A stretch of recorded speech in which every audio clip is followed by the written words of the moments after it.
In the cold stone corridors of the Vienna General Hospital, there was a sound echoing through the 1840s. Laments.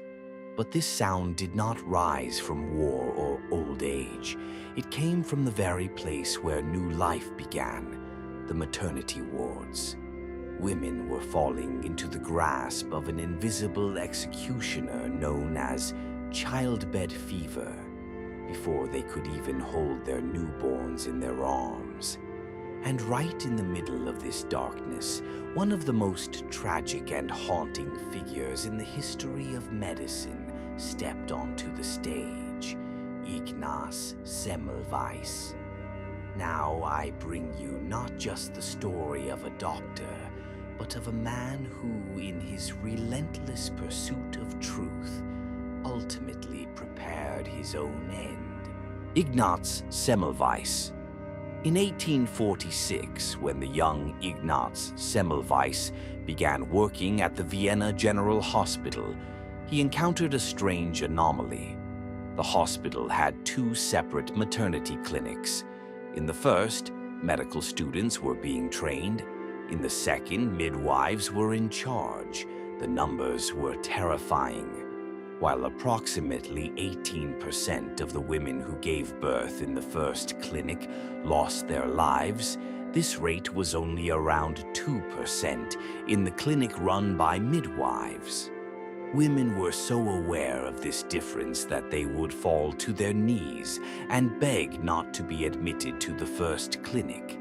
Some even risked giving birth at the hospital entrance or in the middle of the street. The question that haunted Semmelweis's mind was this: why did one door mean life and the other mean death? Ignaz Semmelweis began to investigate every possibility with the meticulousness of a detective. He checked the ventilation conditions, reviewed the arrangement of the beds, and even tested the psychological effect of the priest who rang a bell while passing by dying patients. Yet none of these variables could explain the terrifying difference in mortality rates. The turning point came with the tragic death of his close friend, Jakob Kolechka. During an autopsy, Kolechka accidentally cut his hand with a student's scalpel, and shortly afterward he died after showing the same symptoms as childbed fever. For Ignaz Semmelweis, this event was a moment of revelation. Although the scientific world had not yet recognized the concept of germs, he had sensed the truth. Death was being carried on the hands of doctors. Medical students would come straight from cadaver autopsies in the morning, and with those particles of death on their hands, what he himself called cadaverous particles, they would examine women in labor without any form of cleansing. Midwives, on the other hand, did not perform autopsies and dealt only with living patients. In response, Semmelweis made a radical decision. He placed containers filled with chlorinated lime solution at the hospital entrances and made it mandatory for everyone to wash their hands with this sharp-smelling liquid before coming into contact with patients. The results were, quite literally, miraculous. In April 1847, the mortality rate was 18.3%. In the months after hand washing was made mandatory, this rate dropped to 1 to 2%, and at times even to 0%.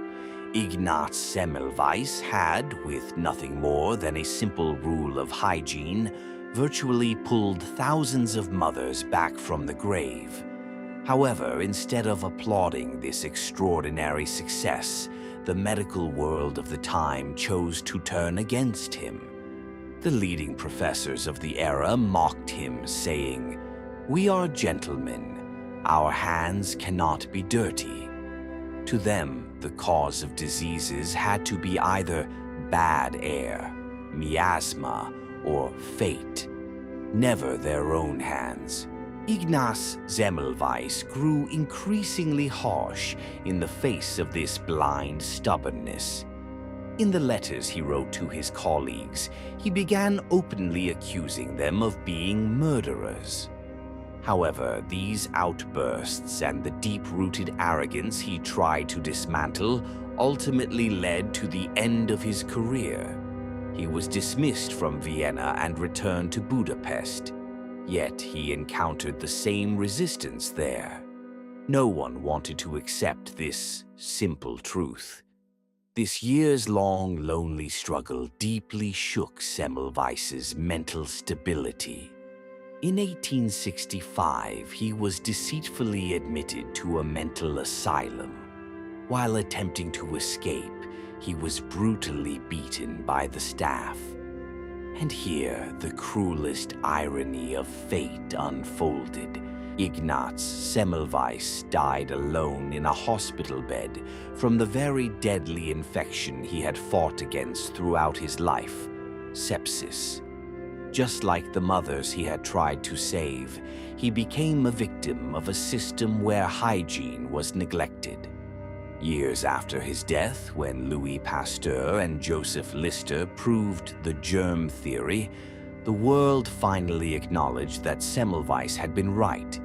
Today, in scientific literature, the rejection of a new truth, simply because it contradicts established beliefs, is called the Semmelweis reflex. He was not just a doctor who said hands should be washed. He was a martyr of science who paid the price for defending the truth with his life. Today, whenever a doctor washes their hands anywhere in the world, they are, without even realizing it, repaying their debt to Ignaz Semmelweis.